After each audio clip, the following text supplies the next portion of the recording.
Bismillahirrahmanirrahim. Assalamualaikum warahmatullahi wabarakatuh.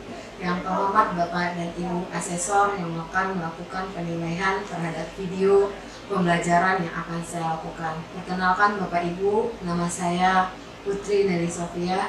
Saya merupakan dosen dari program studi kebidanan program sarjana dan pendidikan profesi bidan program profesi Stikes Mercu Bakti Jaya Padang. Saya akan menayangkan video proses perkuliahan yang dilakukan melalui media Zoom kepada mahasiswa program studi kebidanan program sarjana dan pendidikan profesi bidan program profesi Stikes Mercu Bakti Jaya Padang pada semester 5 tahun akademik 2021-2022, yang mana video ini merupakan dari perkuliahan mata kuliah asuhan bayi, balita, dan anak prasekolah, yang mana sub CPMK dari mata kuliah ini adalah tentang konsep tumbuh kembang pada bayi, balita, dan anak prasekolah, yang mana tujuan daripada pembelajaran ini secara garis besar adalah agar mahasiswa mengetahui tentang perbedaan antara pertumbuhan dan perkembangan pada bayi, balita, dan anak prasekolah. Mahasiswa tahu tentang tujuan melakukan pemeriksaan tentang pertumbuhan dan perkembangan pada bayi, balita, dan anak prasekolah, serta mahasiswa dapat memahami bagaimana perubahan pertumbuhan dan perkembangan dari setiap step kehidupan pada bayi, balita, dan anak prasekolah. Karena bayi, balita, dan anak prasekolah merupakan titik dasar untuk pencegahan stunting yang akan dilakukan di Indonesia dan merupakan ujung tombak bidan sebagai pelayanan di Indonesia. Sehingga saya membuat video perkuliahan ini untuk mengikuti pernyataan diri dosen untuk unjuk kerja Tridharma Perguruan Tinggi sertifikasi dosen tahun 2021 yang akan saya gunakan sebagai penilaian. Semoga video yang saya berikan dari hasil rekaman Zoom kepada Bapak dan Ibu Asesor berkenan memberikan nilai yang maksimal pada saya. Mohon maaf apabila ada kesalahan. Terima kasih atas segala perhatian dan kerjasama dari mahasiswa saya selama mengikuti perkuliahan Zoom ini. Semoga Ananda semua bisa menjadi bidan-bidan sukses di masa yang akan datang, dan Ananda sebagai ujung tombak untuk pencegahan stunting di Indonesia pada masa yang akan datang. Salam sehat untuk kita semua. Selamat menyaksikan. Terima kasih.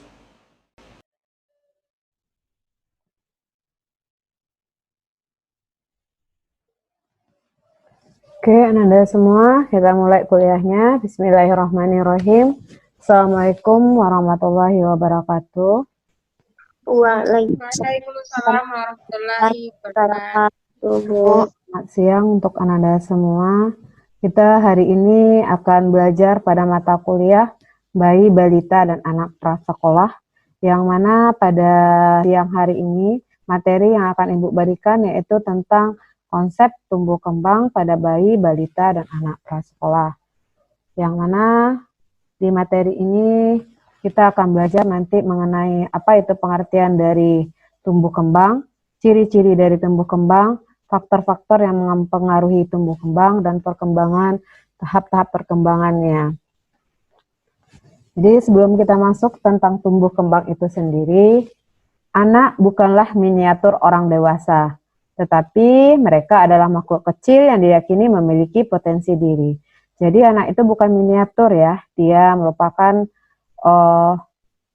makhluk kecil yang diyakini bisa memiliki potensi untuk tumbuh dan berkembang. Inilah contoh dari tumbuh dan berkembangnya anak, dari merangkak, akhirnya dia bisa berjalan, bisa berlari, dan bisa menguasai dunia. Dari sinilah kita munculnya awalnya. Kita dari merangkak dulu, baru kita berdiri, baru kita bisa berjalan, dan kita akhirnya bisa menguasai dunia. Masa 5 tahun pertama pada kehidupan anak atau balita, masa yang sangat peka terhadap lingkungan, dan masa ini berlangsung sangat sebentar atau pendek. Dan masa ini tidak bisa lagi diulang-ulang. Ananda nggak bisa lagi minta ulang kembali kehidupannya menjadi bayi. Nggak bisa. Karena kalau kita sudah melalui tahap tumbuh kembang, kita akan terus maju ke depan. Nggak ada orang yang akan mundur lagi. Namanya aja tumbuh dan berkembang, pasti akan maju. Dimana pada masa anak-anak atau balita itu adanya masa keemasan atau golden period yang terkenal, jendela kesempatan, window of opportunity, masa kritis, critical period. Ini akan dilalui oleh pada anak-anak. Anak balita ini akan melalui 3 masa ini. Masa keemasannya, jendela kesempatan, dan masa kritis.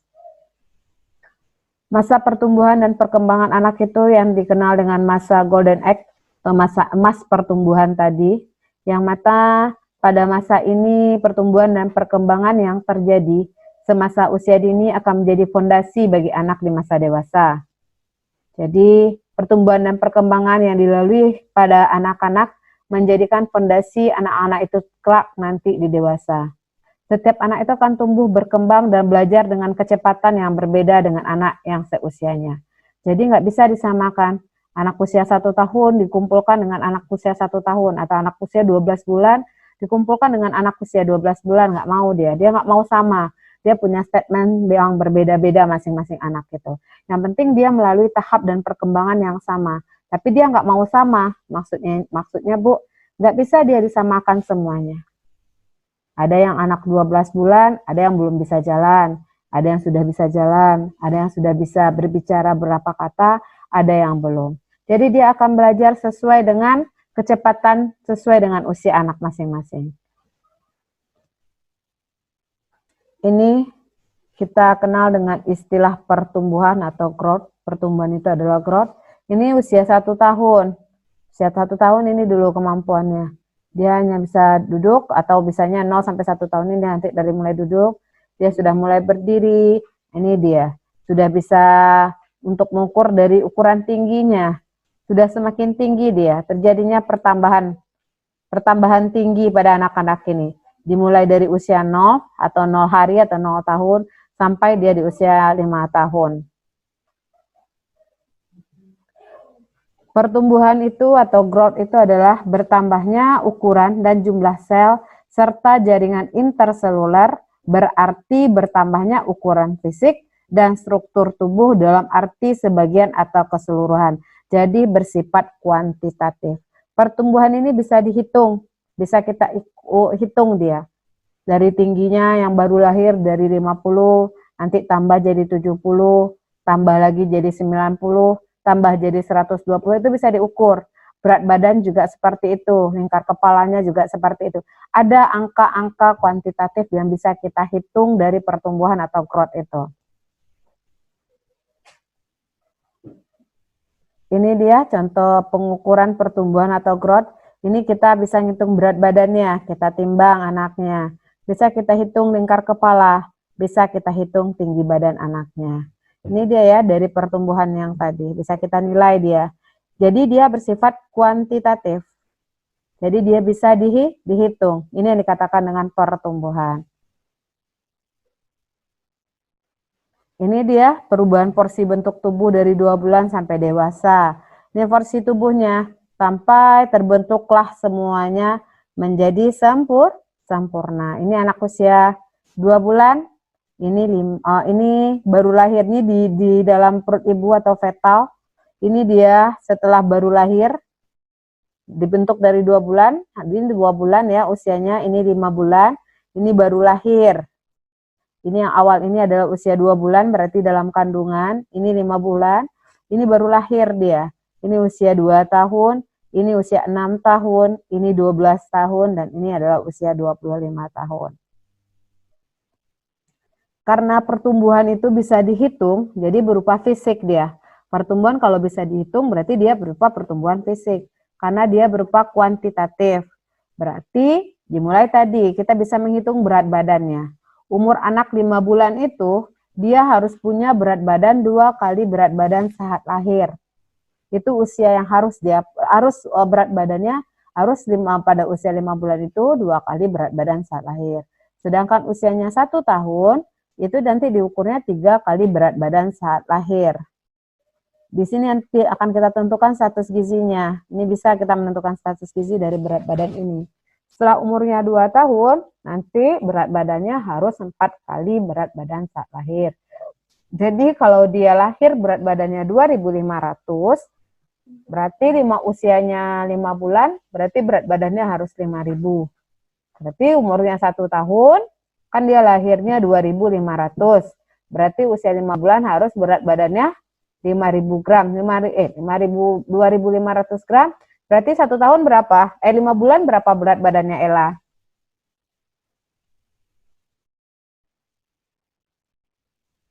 Dia lahir berat badannya 2.500 Ella. Di usianya 5 bulan berapa berat badannya?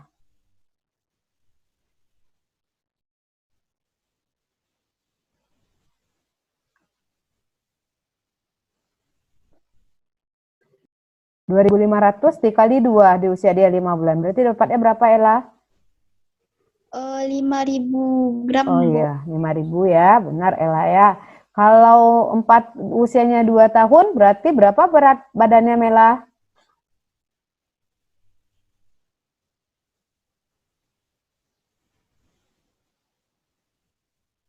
Kalau usianya 2 tahun, berarti berapa berat badannya Mela yang harus dia dapatkan di usia 2 tahun dengan lahir 2.500 tersebut? 10.000. 4 kali 2.500 berarti? 10.000, Bu. 10.000 gram. Berarti berapa itu kalau dijadikan ke kilogram? Jadi dia seperti itu ya, Ananda. Harus didapatkan usianya. Ini ada penghitungannya. Oke, kita lanjut. Ini kita lanjut dengan perkiraan tinggi badan anaknya. Usia 1 tahun, cara mencarinya dia normal atau tidak itu nanti adalah 1,5 kali tinggi badan lahir atau panjang badannya di saat lahir. Kalau dia lahir panjang badannya 50 cm, berarti usia 1 tahun 1,5 kali 50 cm. 4 tahun dikali 2. 6 tahun 1,5 kali berat badan usia setahun.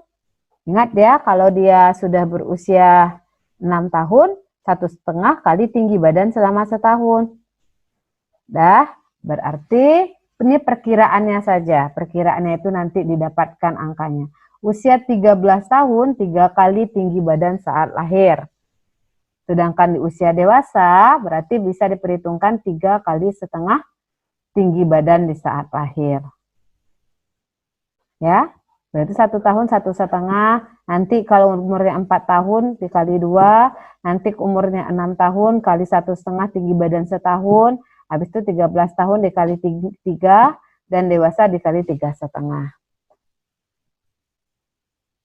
Lingkar kepala, normalnya di saat lahir itu lingkaran kepala itu adalah 34 cm, atau yang terkenal dengan istilah lingkar kepala 34 cm. Di usia 6 bulan, lingkar kepala itu dapatnya 44 cm. 1 tahun dapatnya 47 cm, 2 tahun 49 cm, dan di usia dewasa 54 cm. Gigi, 9 bulan rata-rata baru tumbuh gigi pertama. Di usia 1 tahun itu sudah tumbuh 6-8 buah gigi susu. Usia 2 tahun tumbuh 8 buah gigi susu. Umur 2,5 tahun tumbuh 20 buah gigi susu. Jadi gigi susu itu lengkapnya nanti diperkirakan setelah usia 2,5 tahun. Baru dia akan lengkap. Gigi susunya saja. Ini kurvanya ya, kurva berat badan per umur. Ini bisa Ananda lihat, ini dari usia lahir sampai usia 5 tahun. Yang berwarna biru, ini adalah untuk anak laki-laki. Sedangkan yang berwarna pink adalah untuk anak perempuan. Yang berada di garis hijau berarti dia normal. Nih, ini batasnya di sini yang garis hijau ini. Ya, nggak boleh dia lewat dari, kalau di garis hijau dia normal, nggak boleh di bawah garis hijau, tapi nggak boleh juga lewat dari garis ini. Berarti dia juga termasuk obesitas. Kalau ini di bawah gizinya kurang, kalau di atas gizinya lebih. Berarti dia berada di antara 0 sampai angka 3. Itu yang dikatakan normal. Sama juga dengan yang di sini. Ini kurva berdasarkan tinggi badan berdasarkan usia. Ini tinggi badannya juga, ini sejak dimulai dari usia 2 tahun, dimulai dari lahir sampai 5 tahun. Sama, yang anak laki-laki berwarna biru, sedangkan anak perempuan berwarna pink. Ini diambil, ini ada usianya di bawah, ini tinggi badannya. Ini dilihat berdasarkan yang tadi, nanti diisi dia. Di sini normal, di sini normal. Ini yang di bawah ini ditakutkan berarti nanti dia pendek atau stunting. Ini kurva BB per tinggi badan. Kurva BB-nya lagi, berat badan per tinggi badannya nanti dinilai. Ini juga dinilainya berdasarkan warna. Ini laki-laki yang biru, perempuan juga berwarna pink. Ini dimulai dari usia 2 tahun sampai usia 5 tahun. Ini kurva kecepatan pertumbuhan tinggi badan dari lahir sampai dewasa. Masa pertumbuhan cepat itu terjadi di usia 0 sampai 2 tahun. Dia melejit langsung. Cepat dia ya, pertumbuhan tinggi itu dari 0, dari usia ini, dari 0 sampai 2 tahun ini, garisnya bisa tertarik ke sini langsung. Masa pertumbuhan lambat itu dimulai dari usia 2 tahun sampai usia 12 tahun. Ini pertambahannya sedikit-sedikit kalau pada kurva ini. Sedikit-sedikit terjadi pertambahan tingginya. Masa pertumbuhan cepat kembali lagi terjadi di saat usia 12 tahun sampai usia 18 tahun. Oke, jadi dia masa pertumbuhan itu yang paling cepat itu terjadi di usia 0 sampai 2 tahun. Nanti dia akan melambat, habis itu dia akan cepat kembali, habis itu dia akan melambat atau berhenti otomatis. Jadi tidak ada lagi pertambahan tinggi badan. Kita akan masuk tentang perkembangan. Jadi ini ada gambar perkembangan, ini dari dia tidur atau baru lahir, ini dia sudah bisa merangkak, habis itu dia sudah bisa duduk, habis itu dia sudah bisa belajar berjalan, akhirnya dia sudah bisa berjalan, ini berjalan, dia sudah bisa mendorong atau membawa sesuatu. Ini menurut Femi, jadi perkembangan itu apa? Kalau menurut Femi dari gambar yang Ibu sajikan seperti ini. Ini dia mulai dari tidur, habis itu dia sudah bisa merangkak atau tengkurap, habis itu dia sudah bisa duduk, habis itu dia sudah bisa berdiri atau berjalan, habis itu dia bisa membawa sesuatu. Jadi menurut Femi perkembangan itu apa? Ya Bu, kalau menurut Femi perkembangan itu berarti perubahan yang terjadi pada bayi tersebut, baik itu secara motoriknya, yaitu baik itu motorik kasarnya ataupun motorik halusnya. Kalau dari gambar tersebut dapat kita lihat bahwa awalnya bayi itu dia masih belum bisa berjalan, lalu lama-lama dia mulai bisa merangkak, lalu setelah itu dia sudah mulai bisa sedikit berdiri dan akhirnya bisa berdiri tegak, dan lalu akhirnya bisa berdiri secara kuat dan bisa sambil bermain. Jadi perkembangan itu bayi tersebut mengalami perubahan yang terjadi pada dirinya yang bertambah. Contoh lainnya itu mungkin seperti berbicara, yang awalnya bayi tersebut tidak bisa berbicara secara baik atau lancar, nanti akan bisa berbicara lagi secara lancar. Mungkin itu dari Femi, Bu. Oke, terima kasih Femi. Kalau dari gambar ini diceritakan dari tidak bisa ngapa-ngapain sampai akhirnya bayi itu bisa melakukan perkembangan atau perkembangannya ada kemajuan yang pesat ya, sesuai dengan usianya. Jadi perkembangan atau development itu adalah bertambahnya kemampuan struktur dan fungsi tubuh yang lebih kompleks, jadi bersifatnya kualitatif. Dia nggak ada angka pasti kayak tadi. Kalau kuantitatif kan ada angka pastinya. Kalau dia kualitatif, dia tidak punya bilangan angka yang pasti. Misalnya, usia tengkurap, wajib di usia 3 bulan. Dia nggak ada seperti itu. Dimulai di usia 0 sampai 3 bulan sudah bisa tengkurap. Dia seperti itu yang ada. Tapi dia tidak ada angka pasti kapan dia mendapatkan itu, di perkembangan tidak dinilai seperti itu. Ini dia tadi ya, gambar kita buat dia satu-satu, mulai dia dari tidak bisa ngapain atau tidur, akhirnya dia bisa merangkak, akhirnya dia bisa duduk dan bisa berjalan ataupun berdiri. Kenapa kita wajib dan perlu mengetahui tentang ilmu tumbuh kembang ini? Karena dengan belajar tumbuh kembang, kita dapat mempelajari berbagai hal yang berhubungan dengan segala upaya untuk menjaga dan mengoptimalkan tumbuh kembang anak, baik secara fisik, mental, dan sosial kemandirian. Jadi kita sudah bisa belajar untuk mengoptimalkan semuanya ini. Salah satunya adalah nanti tujuan kita bisa mencegah terjadinya stunting di kemudian hari. Bisa untuk menegakkan diagnosis setiap kelainan tumbuh kembang dan kemungkinan penanganan yang efektif serta mencari penyebab dan mencegah keadaan tersebut. Jadi dengan belajar ilmu tumbuh kembang ini, kita dapat penanganan yang secara efektif langsung di hari ini. Jadi tidak ditunda-tunda lagi dan dicari penyebab permasalahan kenapa dia tidak terjadi atau tumbuh kembangnya terlambat. Sehingga kita dapat mencegah kepada anak-anak selanjutnya keadaan tersebut terjadi. Jadi itu gunanya belajar ilmu tumbuh kembang pada hari ini. Ciri khas anak itu dia tumbuh kembang. Pasti ada tumbuh, tadi ini yang kita pelajari di tumbuh. Tumbuh itu udah jelas ya, bertambahnya ukuran, jumlah sel, jaringan intraselulernya bertambah ukuran fisik dan struktur tubuhnya tadi. Bertambah semakin tinggi-tinggi itu kan bertambah ukuran fisiknya. Dia bisa dihitung atau berupa kuantitatif. Sedangkan berkembang bertambahnya kemampuan struktur dan fungsi tubuh yang lebih kompleks atau yang dikatakan dengan kualitatif. Dari hanya bisa tidur saja bayinya, belum bisa ngapa-ngapain, akhirnya dia bisa tengkurap, akhirnya dia bisa merangkak, berjalan, dan seterusnya. Anak dapat tumbuh kembang melalui tahapan yang sesuai yang disebut dengan pemberian stimulasi, deteksi, intervensi dini. Itu yang akan kita pelajari selanjutnya di pertemuan yang akan datang. Ciri-ciri tumbuh kembang itu sederhana, berkembang menimbulkan perubahan, tumbang atau tumbuh kembang tahap awal menentukan perkembangan selanjutnya, atau kecepatan setiap anak itu pasti berbeda, jadi tidak akan sama dia. Makanya di dalam melakukan stimulasi SDID-TK tadi, dia akan berbeda-beda kecepatannya. Makanya dia dibuat berdasarkan usia 0 sampai 3 bulan, 3 sampai 6 bulan. Makanya ada usianya sampai. Jadi dia akan diprediksikan terjadinya di antara usia tersebut. Habis itu berkembang berkolarisasi dengan pertumbuhan, atau perkembangan itu pasti seiring dengan pertumbuhan. Semakin berkembang dia, pasti pertumbuhannya juga semakin maju. Semakin maju pertumbuhannya, atau semakin bertambah pertumbuhannya, maka perkembangannya juga harus semakin bertambah. Kalau perkembangan,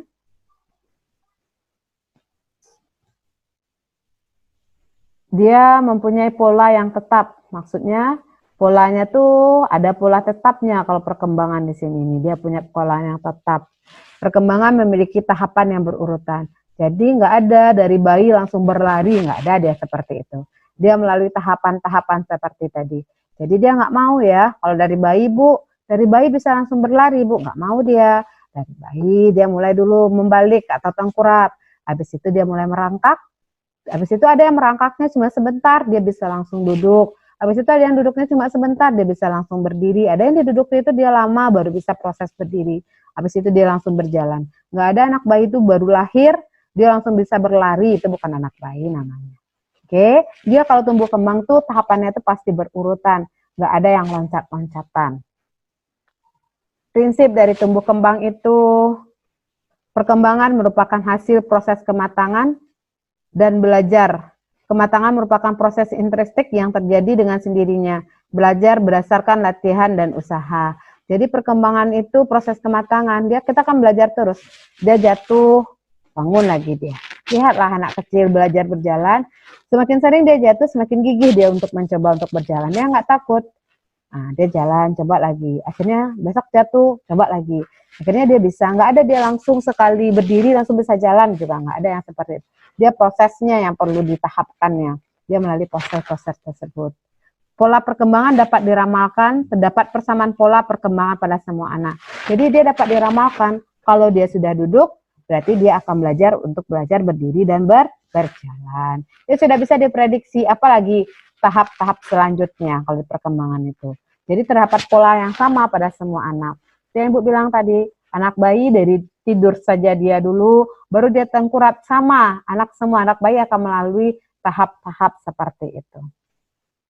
Ini dia yang kita kenal dengan periode tumbuh kembang tadi, dimulai dari infant itu baru usia 4 minggu sampai usia 1 tahun, usia toddler di usia 1 sampai 2 tahun, usia preschool, usia prasekolah dimulai dari atau preschool, usia anak prasekolah ya, dimulai dari 2 sampai 5 tahun.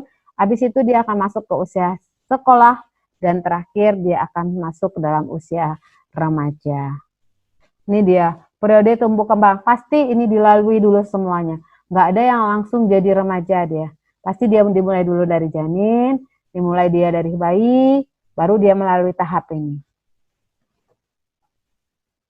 Jadi tumbuh kembang itu dipengaruhi oleh 2 faktor. Ada faktor internal secara garis besar dan faktor eksternal. Faktor internal itulah dari dalam, yang mempengaruhi adalah ras, etnik, dan bangsa atau bangsa juga mempengaruhi. Keluarga juga akan mempengaruhi tumbuh kembang anak. Umur juga mempengaruhi faktor tumbuh kembang. Jenis kelamin juga mempengaruhi, genetik juga, kelainan kromosom juga mempengaruhi tumbuh kembang. Faktor eksternalnya adalah faktor prenatal, gizi akan mempengaruhi nanti tumbuh kembang anak, mekanis, toksin, endokrin, radiasi, infeksi, kelainan imunologi, anoksia, dan embrio. Pasca natal atau setelah kelahiran, gizi juga menjadi faktor penentunya lagi. Penyakit kronis, lingkungan fisik dan kimia, psikologis, endokrin, sosial budaya, lingkungan pengasuhan, stimulasi, dan obat-obatan. Jadi ada 2 penting faktor yang akan mempengaruhi tumbuh kembang anak itu. Yang pertama dipengaruhi dari internalnya sendiri, yang kedua dipengaruhi dari eksternalnya. Aspek perkembangan yang akan kita pantau pada anak adalah gerakan kasar. Ini gerakan yang akan melibatkan otot besar anak. Dia akhirnya bisa mani dia. Awalnya dia tengkurap, dia bisa duduk, akhirnya dia bisa menaiki tangga satu persatu. Berarti itu adalah gerakan kasar. Kalau gerakan halus, dia sudah mulai bisa melihat, mencoba dan merasakan. Dia kan gerakan motoriknya yang halus. Sosial dan kemandirian, dia sudah mulai bisa beradaptasi dengan orang lain. Nah, itu sudah mulai dia. Nanti kalau para bayi ketemu dengan para bayi, mereka pakai bahasa mereka akan mengerti dengan sendirinya. Itu yang termasuk juga dengan sosial dan kemandirian. Habis itu bicara dan bahasa. Anak bayi itu nanti akan mulai mengikuti perintah, dia akan mulai berbicara, dia akan mulai merespon suara. Dia sudah mulai bicara dan bahasa itu. Mengikuti perintah kita dia sudah mulai. Ayo coba duduk. Kalau usianya sudah bisa untuk duduk, nanti dia akan coba. Dia juga akan bisa menjawab berbicara kita. Dia juga akan mulai berbicara, anak bayi itu dengan mengeluarkan suara-suaranya. Merespon suara juga. Jadi kalau nanti misalnya kita panggil dia, Mela, kata kita. Karena dia sudah tahu namanya Mela, dia juga akan merespon. Ya mungkin responannya tidak langsung menjawab, iya Bu, nggak seperti itu mungkin ya, kalau bayi tidak akan merespon. Pasti dia, dia akan melakukan respon, entah itu tersenyum, itu sama juga dengan merespon. Itu dari aspek perkembangan. Ada di sini yang mau ditanyakan atau ada yang mau bertanya? Belum ada, Bu. Ada? Sudah paham? Sudah, Bu. Sudah? Berarti nanti untuk pertemuan selanjutnya, silakan Ananda membaca tentang stimulasinya. Ananda silakan baca tentang stimulasi perkembangan bayi dan balita untuk pertemuan selanjutnya. Dibaca tentang perkembangan stimulasinya lagi. Kita akan belajar pas setiap usianya. Habis itu nanti tugasnya akan kita share saja di Google Classroom kita selanjutnya. Kalau tidak ada lagi pertanyaan, terima kasih banyak atas segala perhatian. Mohon maaf atas segala kekurangan Ibu. Semoga dari apa yang kita pelajari hari ini bisa menjadikan modal Ananda untuk kedepannya. Ingat, anak-anak itu bukanlah miniatur orang dewasa, tapi mereka punya hak untuk tumbuh dan berkembang. Jadi mereka itu tidak akan bisa diulangi lagi tumbuh dan kembangnya. Maka kita sebagai orang dewasa atau orang tua lah yang harus mempunyai waktu untuk mereka. Oke, Anda semua, mohon maaf atas segala kekurangan. Ibu sudah dengan baca Alhamdulillahirrabbilalamin. Assalamualaikum warahmatullahi wabarakatuh. Waalaikumsalam warahmatullahi wabarakatuh. Terima kasih kepada Bapak dan Ibu Asesor yang sudah menonton video pembelajaran yang sudah saya kirimkan, dan terima kasih kepada mahasiswa yang sudah mengikuti perkuliahan pada hari ini, dan kepada semua yang sudah menonton video pembelajaran saya mengucapkan terima kasih banyak. Mohon maaf atas segala kekurangan saya. Semoga ilmu yang saya berikan bermanfaat untuk diri saya sendiri dan bagi para penonton yang menyaksikan. Saya akhiri dengan banyak maaf. Alhamdulillahirabbil alamin. Assalamualaikum warahmatullahi wabarakatuh.